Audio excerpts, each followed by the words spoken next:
All right, folks, we are about to go up with episode 2. I'm going to talk about an economy and why you guys shouldn't be worrying. Well, there should be concern, but there shouldn't be worry. And I'm going to keep it as simple as humanly possible. I don't want to exclude anybody. That includes the people of Walmart. By the way, that's one of my favorite phrases to use because it's such a unique term. I love psychology, so I like terms and colloquialisms. So, to understand what an economy is, we're going to talk about what currency is first, and then we're going to go into defining what an economy is, how it works, tariffs, what is a stimulus, and why is that important, and then the value of shopping locally. How does that benefit your local economy, and why is that important? But first, we got to start off with the basics. Yeah, that's my little cheat sheet. It's got a couple headlines. So, what is currency? Currency is basically a method of representing goods and services. Okay, so think of it this way. Back in the day, they had these adobo houses, right? So basically these people came about and said, you know what? I'm going to mix clay, I'm going to mix water, I'm going to mix some straw, and then we're going to stack it on top of each other in these bricks and make a sun-baked house. That's an adobo house. And what they developed from there is they started making pots, artisan pots. They started making silverware. They made all of these different things, but transporting that was a challenge because you put it into a cart. Carts didn't exactly have shocks or suspension. I mean, they did, but to a very limited degree. And you have to worry about, these pots and things breaking. You have to move at a slow pace. So what we did was, as a society, we decided to create currency. And some of the earlier forms of currency, they were meant to solve this exact problem, was to, instead of handing somebody, hey, here's a boatload of pots, it's, okay, this coin or this, it started out with coins, but this coin or this mark represents this many goods and services. And that was determined by the local economy. I'm going to get into that. I'm just talking at a high level right now. So basically you had people engaging in the trade system to represent, to allow for currency to represent goods and services. So what is the trade system? All right, so I'm a barber, or let's say I'm a lawyer and this guy's a barber, and I want my hair cut, but there's no currency.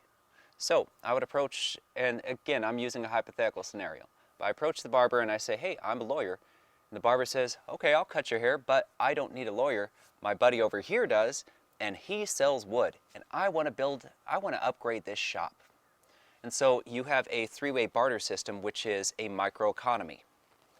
So the barter system is basically you're exchanging one good or service for another good or service. I mean, I still use that today. One of my lawyer clients, I mean, that's exactly how I got hooked up with her.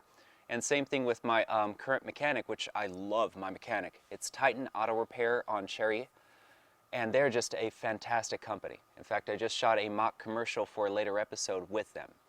But just a great company, great owner, and I love what they've done to my classic car. I love it. And I'm going to get into why Titan Auto Repair and companies like them are important, because they really do provide service for people, very good service. But you've got this trade system, right? This barter system, which I built their website, so TitanAutoRepair.com, and they gave me a discount on car repairs because I drive a 1968 MG Midget. It's basically a go-kart on steroids. Very fun to drive, very dangerous.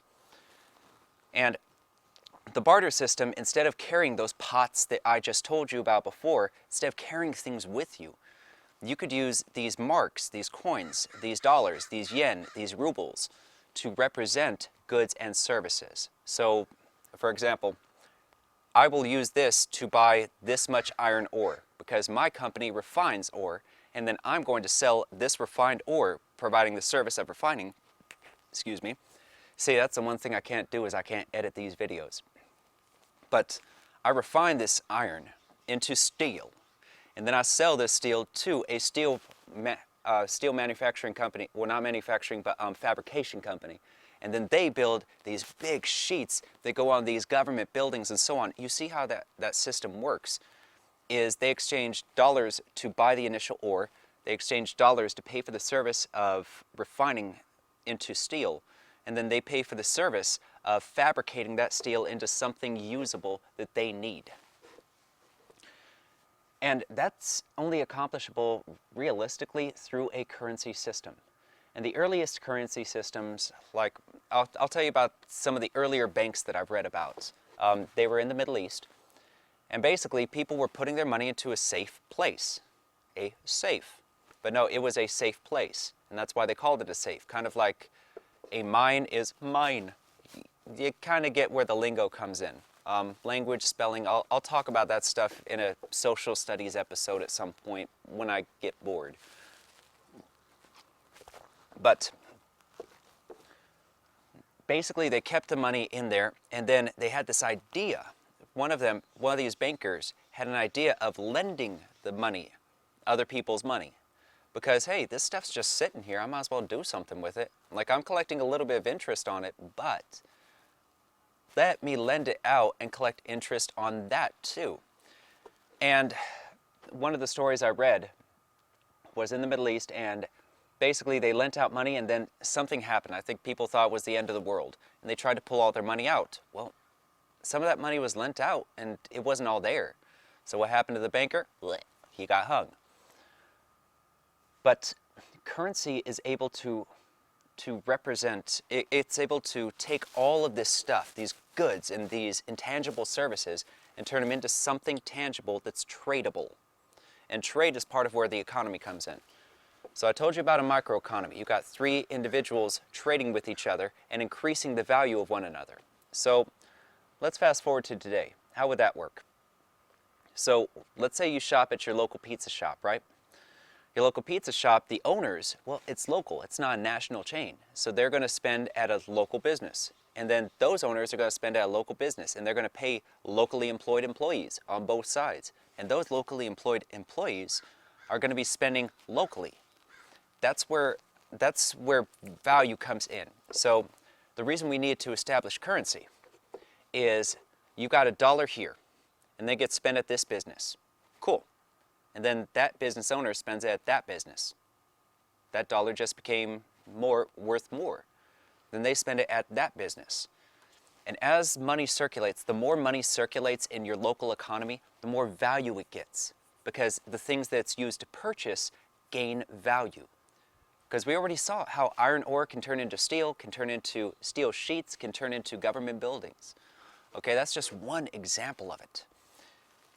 I got to make sure I'm not getting off topic because this stuff is exciting to me, you know what I mean? Like, I love the idea of an economy growing. Now, what really, really, really, truly stinks are tariffs. Now, to get into tariffs and to explain tariffs, I've got to talk about local and national, international, so on, economies. Okay, so you've got a microeconomy with these three people. Let's expand it. Let's say it's a town. A town has, let's say, 80 businesses. You know, it's a pretty sizable town. Pretty impressive. And so that town has, say, 80 businesses with 80 business owners, if not more, because people tend to go into partnerships with each other. And so these businesses are providing a product or service of value to others. And then they gain money in return, currency. So with these businesses, when you shop at a local business, it's going to circulate more locally because they're a local business owner employing local employees, and those local employees are going to be spending locally, and the more money circulates, the more value it gains because what it purchases gains value. So this is a big key, especially with the challenges of COVID-19. Okay, we are going to see an economic decline. We already have. The Dow Jones has dropped. So what can you do about it? Well, let me finish my explanation of local economies. So this town right here can be more prosperous than this town. Why? Because this town has 80 businesses, this town only has 10, and they're circulating a lot more money within their local community gaining value, creating new things that can expand and grow. That's how communities were built from the ground up throughout, I don't know, all of history. And then you've got this other town over here that's a little bit lazy. And if you want to know a great example that's also horrific, look up Tulsa, Oklahoma, Black Wall Street. Do that search in a Google search, and you'll find a wonderful story of a community that banded together after World War I, and they really circulated money through their economy. They became really prosperous, really. The neighbors got jealous and decided to use crop dusters and drop Molotov cocktails on buildings with children, houses with children, and they invaded that town and basically destroyed it. And from all accounts that I've read, it was based off of pure jealousy, which is sad. But it goes to show, and there are so many accounts of towns becoming prosperous by circulating money within their own town. But what about cities? Okay, I live in the city of Salem, and I would love to see the economy just go bam. So when you have multiple successful towns, or a few successful towns, circulating money, it will trickle onto other towns. And I'm going to talk about trickle-down economics in a second. But it will trickle to other towns, meaning that general area will become more prosperous. People will start migrating to different towns, and they'll be carrying their skills, their businesses, and so on and so forth. And then that translates to a city. A collective of towns makes a city, basically. So you got this collective that got together and started doing so much trade that they formed a city. And then the bunch of cities got together and said, you know what, let's trade. And they circulated enough money throughout their local economies that their cities grew. And as they grew, they were able to manufacture or offer better goods and services to neighboring towns. And it's a trickle effect to what grew into Oregon State. And we had some true pioneers. I mean, we've all heard about the Oregon Trail. I mean, Oregon has a very, very proud history, and I love it. So you got cities working in their states, and then Oregon has tons of cities. Some are more prosperous than others, and all of them collectively add, in a collectivism of Oregon State, they collectively add to the value of Oregon State. How much does the money circulate within Oregon? It's why the other day I bought honey over at Safeway. And I had the choice of getting Safeway Organics for $6.99 because I like the bigger bottles. I like to put honey in my coffee. It gives it a richer flavor if you like dark coffee. And that was my only excuse to be able to sip coffee right there. But I bought this honey, and I could have gotten organics for $7.99, but $6.99, but I chose to pay, I believe it was $1.24 more. Why? Because underneath this one honey that I got, which I can't remember the name of the brand, I bought it solely because, not for the brand, I bought it because it said Northwest Local on there. And I know I value local economies. I don't shop at Starbucks. I shop at Arbor Hut Espresso on Commercial, just about 3/4 of a mile south of Kubler. That's where I go for my chai latte. I get a Scotty chai because the Scotty chais are a unique flavor. I mean, multiple notes. I love food.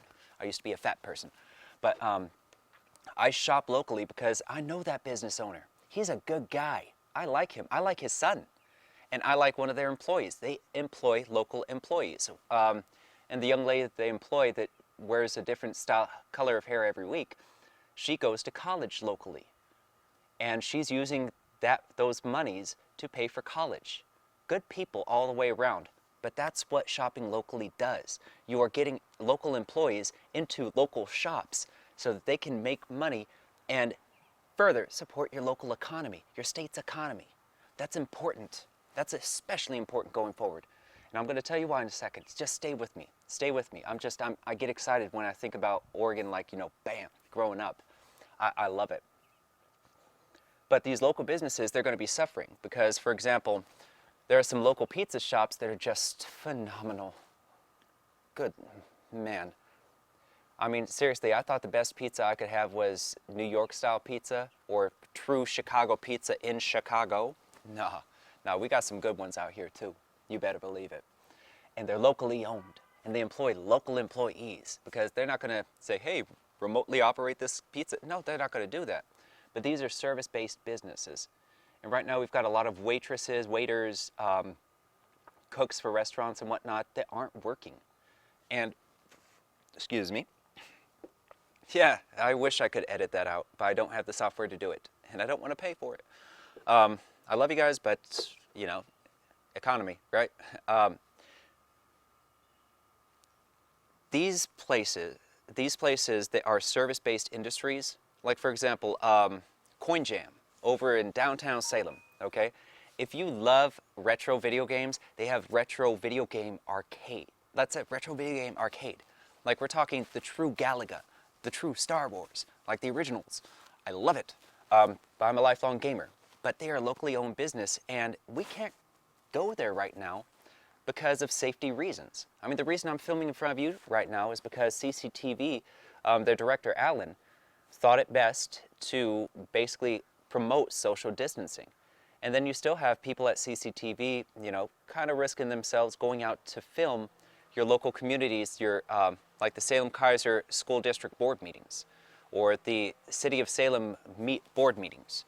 Okay, they're going out and filming that, and I very much value the people at CCTV because they are working tirelessly right now to make sure that you get the information and you get videos like this. So let me make sure I'm staying on topic here. So, tariff. We kind of got an idea of a local economy. That's basically circulating money within a limited area. And then Oregon State, we make stuff in Oregon, like that locally grown honey that is going to a local owner-owned company that's going to employ local employees, benefiting our local economy. Okay, circulating money more and more, which increases the value of that money. So, let me jump into tariffs. The reason tariffs are such a devastating thing is Oregon is basically doing trade with other states in this country, and some companies are exporting to other countries, but the money's coming here. And then America as a whole has a GDP, gross domestic product. So what is gross versus net? It's simple explanation, follow me on this. So I have gross revenue of $2 million, like, yes, that was awesome. And then your net revenue, and this is my expenses. I only made 200,000, not bad, but not 2 million. So the 2 million is before expenses, and then that's the gross. And then the net is after expenses. Now, let me jump into tariffs. So tariffs make money worth less. Why? Because it discourages trade to a certain location. So, for example, North Korea. By us issuing tariffs on them, if they want to grow their economy, they need to get money in there. They're circulating money locally, but they've got to get their products out so they can get more money in. That's why our gross domestic product is so important, is when we export cars like Chevy and Ford and Dodge, like when we export our vehicles, when we export our goods, our computers, like Intel processors, when we're exporting those and we're bringing the money back in, that money is allowed to circulate through the general population. And then once you hit a company or a country with tariffs, what ends up happening is we are denying them the access to sell things to increase their economy, to increase their economy's value. We make them worth less. That's the harsh reality of tariffs. But then what about a stimulus? Okay, so here's the good part. This is where it comes to you guys. And this is kind of like my call to action to you guys, okay? So a stimulus is where you inject money into your economy. So let's say I don't know what the true value of the United States is, but we're definitely in the trillions. Trillions, if not, I wouldn't be surprised if we were approaching quadrillions, but we definitely have a big, robust economy because we circulate money so much internally and we export so much goods. I mean, movies, oh my gosh, those are valuable. But we export so much and we import the money. And your exports should always exceed your imports. Like what you're sending out to other countries should exceed what you're importing from other countries. But they could be level, and you could still have a thriving economy because you circulate enough money inside your local economy to increase its value. Follow me on this, okay? So the stimulus that's going to be coming to you guys is, some folks are going to be getting less than others. That's unfortunate. I believe it should be an across the board $1,000 twice over. But what we're going to do is we're going to take that money, and if you're smart, you will spend that money. Why? Because the more you circulate that money that's just been infused into our economy, the more you're going to benefit your local economy, your state's economy, and then your national economy. Because we're going to be circulating money. The more money circulates from hand to hand to hand to hand, it gains value. Think of it, it's not quite like going from one person to another. Oh, that dollar that got spent here now makes $2. It's not quite that profound, but that's the concept behind it. So the more you spend it, the more it increases, because value is going to increase from people producing things or offering services that are valuable. And the stimulus that's going to be coming, I strongly, as an Oregon citizen, encourage you to spend your money locally if you can. Don't break the bank, please. But what I just did, spending an extra $1.25 or so on honey, that is smart. I'm going to try to wrap this up because we got noises in the background, leaf blowers. But that money is going to go to your local economy. I encourage you strongly, with this stimulus coming in, spend your money locally. If you're going to go get a car, get it from a local car dealership. Because why? That money is going to stay local for the most part. And I prefer buying used over new because, again, that's more money locally. Okay, stay with me here. I'll give you a great example of easy orchards. When my family buys produce, several members of my family go to Easy Orchards. It's a locally owned orchard. It's owned by 3 different brothers working in 3 different capacities at Easy Orchards. In fact, I'm going to be interviewing them in a couple weeks. But that's a local place. Morrow and Sons, I believe that is, it's not Lancaster, but it's just off of Lancaster. It is a fruit stand. It's not fruit stand, but kind of, you know, it's a produce market. And they are locally owned too. Across the street is another one, locally owned. Okay, we need to keep our money as local as possible in the coming days because that's going to help our economy. That money you're going to get federally, we're going to spend it locally. And then those local companies are going to produce stuff that they're going to sell nationally. It's eventually going to get to a local company that sells nationally. And that means more money back into Oregon. That means more people in Oregon working because we are spending money locally. We're not shopping at Starbucks, we're shopping over at Arbor Hut.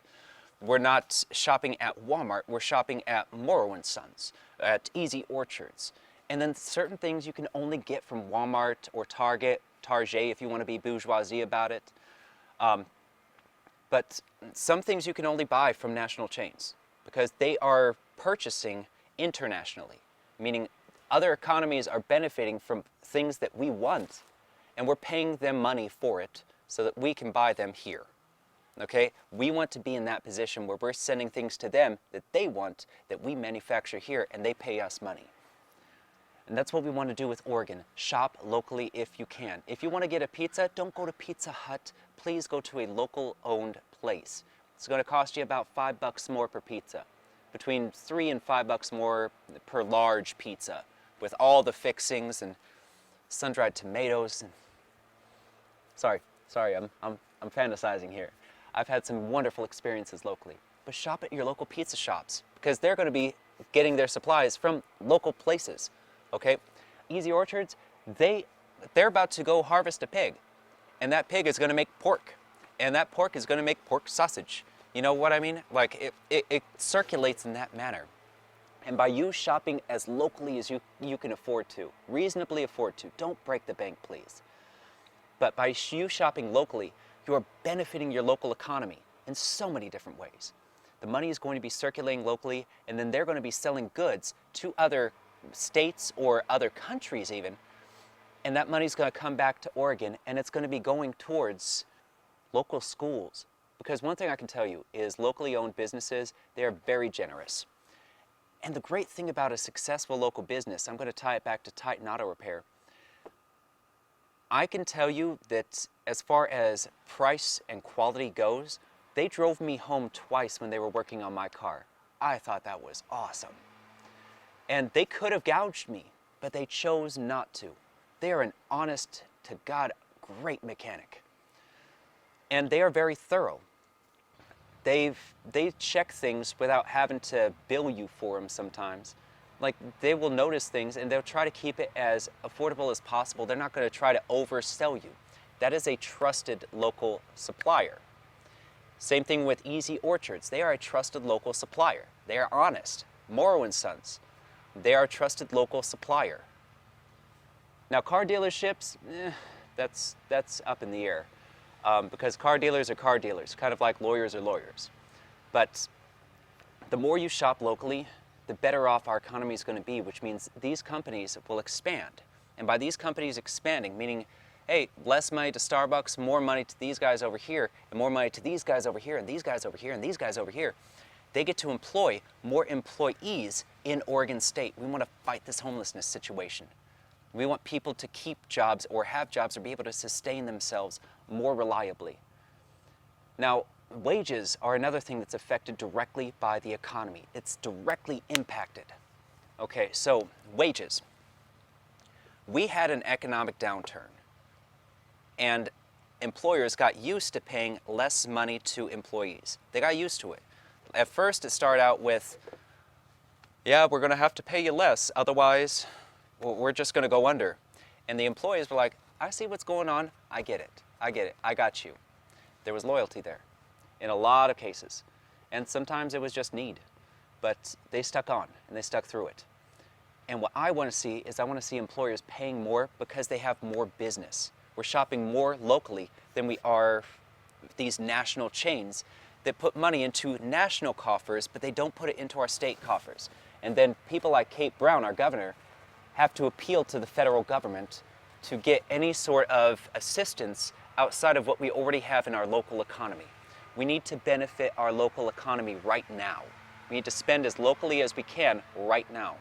When those stimulus checks comes in, try to shop locally if you can. It will circulate. Now, one thing I'm going to mention real quick is trickle-down economics. Trickle-down economics is, okay, you pay the top boys, and we're going to increase wages and so on and so forth. On a national level, that has failed every single time. It failed this last round with giving them discounts on their taxes, right?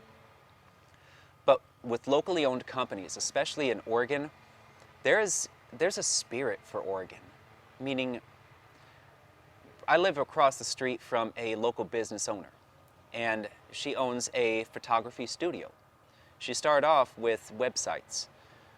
And number one, I'm going to teach you how to do that too, like how to grow a business from small to big. I've done it, or small to mid-sized at least. And I've been studying it for years. So that's part of what this show is designed for, but follow me on this. Trickle-down economics doesn't work because of greed. Now, in Oregon, we don't have as much greed as other states. We're not California. And I'm sorry if you're in California, but let's be honest. People there are kind of greedy. Look at your rent. So, if we start spending locally, all these locally owned shops are going to be sourcing their goods locally. They're going to be encouraged to do so because they kind of already are doing that. That Scotty Chai I told you about at Arbor Hut Espresso, okay, that Scotty Chai is produced locally. He found out about those chais just from local, like it was a fair, I think. And then they sell jellies over there. They're locally produced, and they're actually pretty good. They're pepper jellies, and they don't taste like pepper, but they're awesome. And they produce their own items locally, and then they sell them. Other companies do the same thing. And we need to get to the point where we are supporting our local economy over our national economy. Yes, Walmart has deals, but spending the extra $1 or $2 on something that says Northwest Local or that's produced in the Northwest. There's a bread company that is Northwest owned, Oregon owned. And they produce a lot of, they produce entire lines of bread and delicious bagels. I wish I had a bag of them right now because I'm stalling to see if I can remember the name off the top of my head.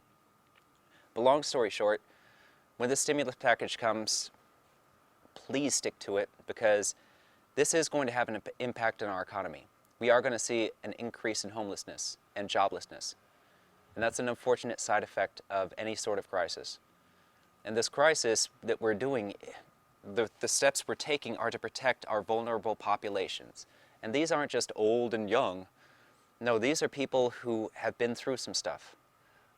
Again, VVA-USA, if you watched the last video, VVA-USA.org. Victory for Veterans Alliance, 2 of our board members, they are at risk. In fact, no, 3 of them are, because 2 of them had heart surgeries, major heart surgeries. One was a major bypass, and then one has fibromyalgia. And another board member is old, like we're talking late 60s to early 70s, seasoned. And so social distancing is a need, because not all of them are old. In fact, most of them aren't. But it's necessary to protect our vulnerable populations. And what this video is meant to do is to tell you how we can recover from this. Because we are going to have shutdowns, and the shutdowns are probably going to continue. And I just want you to be prepared for what's coming. Now, as far as the stock market and all of that goes, it'll bounce back. It's not going to be quick, but it will bounce back. But what you can do right now, what you can really do, is support your local economy by shopping locally whenever you can. Circulate that money as much as you can locally. That is the best advice that I can give you right at this moment. And I'm sorry for not starting this show a little bit earlier. I intended to launch it a week and a half to 2 weeks ago, but I wanted to see how the need played out and what was the likelihood. It's very likely that children are going to be out of schools for a while. Now, I hope that's not the case, but it's likely. And this corona thing is going to be going on for a little bit. So that's going to have an impact on our economy and local businesses. Please shop your local businesses afterwards because they are going to need your help. Some of them are already struggling. So let's keep them alive, let's keep them afloat, and let's make them flourish. Let's stop shopping national chains and start shopping locally. Anywho, I am going to wrap this up. And you guys take care. Boop.